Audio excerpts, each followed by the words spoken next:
In this week's video, we're building a traditional desktop clock using crown molding and project lumber from Osborne. Stay tuned for a full tutorial and we'll be right back.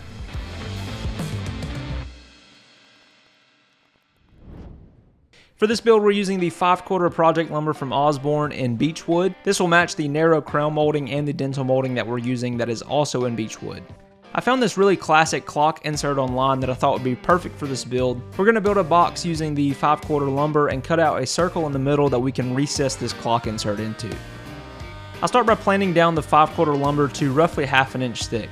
When you order this 5/4 project lumber from our website, it'll come shipped to you with 2 square edges but a rough top and bottom. This lumber is 6 inches wide and just over 1 inch thick, so it's very versatile for a number of different projects. Once the lumber is planed down to the final thickness, I went ahead and marked out the total height of the box. Depending on how you install the crown molding on the bottom, it could add some height to the project, so keep that in mind when measuring out for yours. I chose to cut my lumber to roughly 7 inches as this fit well with my insert, but it could change depending on the mechanism that you have.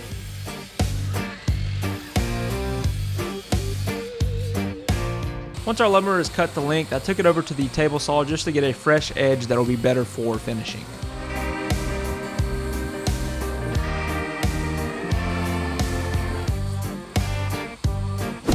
Next, I need to mark and cut the hole for our insert. To do this, I measured the distance between the tabs on the back side of the insert, which will allow it to have proper tension when installed. Next, I found the center of my board and then used a compass to trace a circle in the middle of the board. To set your compass, make sure the distance between the anchor point and the pencil is half the diameter of your circle. This will allow you to trace a perfect square in the center of the board that matches the size of your insert.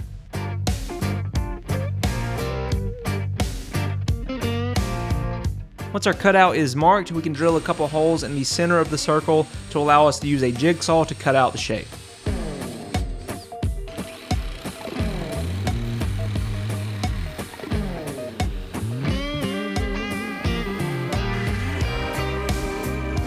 Before moving on, be sure to test fit the insert to make sure that it fits properly in the space created. You may need to use a router bit or a sander to refine the cutout to ensure a proper fit. Next, I cut down the width of the side pieces to make the overall profile slimmer. Once all of your pieces are cut to size, we can now start mitering the corners for assembly. I chose to do this on a table saw, but you can use a number of different tools depending on what you're comfortable with. Just be sure to remove only the corner of the lumber to maintain your desired dimensions.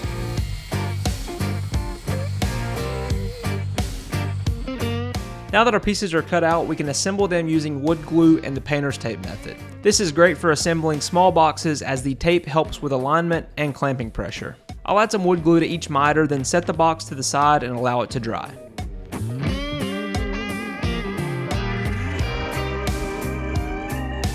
While the box is drying, we can cut out the molding and trim for the top and bottom detail.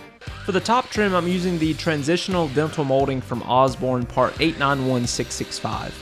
Since this molding will install flat around the top of the box, I can place it against the fence of my table saw and cut a simple 45-degree miter. For the bottom molding, I'm using the narrow classic crown molding part 892144. Since this molding won't install flat around the bottom edge, we need to cut it like a traditional crown molding. I can angle the crown molding to rest against the top and bottom fence of my miter saw. If you're interested in a more in-depth tutorial on how to cut crown molding, you can reference the video above.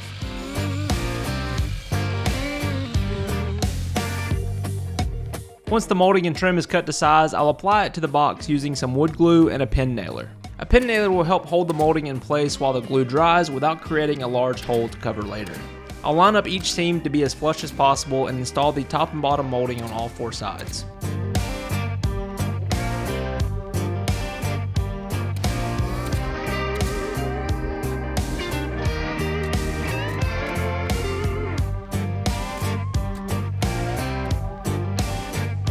The last step for assembly is to add a top. I'll use some of the leftover 5/4 lumber and cut it to size. I chose to go with a 1/2 inch reveal on all 4 sides, so for my project I needed to cut it to 7 3/4 by 5 1/4.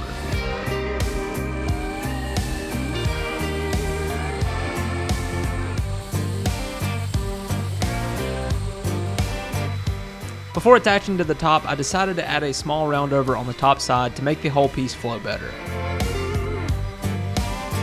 To attach the top, I used a similar method using wood glue and a small pin nail through the top. You can use wood clamps for this part, but given the shape of the assembly, it can be a little tricky to get adequate pressure.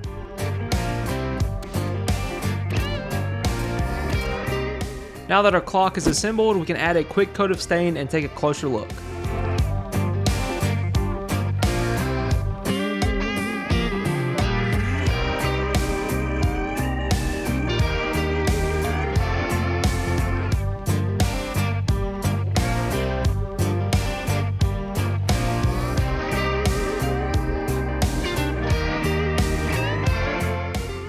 Thank you for joining me for this episode. If you're interested in any of the parts used in this build, you can check them out in the description below. As always, be sure to like, subscribe, and leave us a comment, and we'll see you next time in the Builder Studio.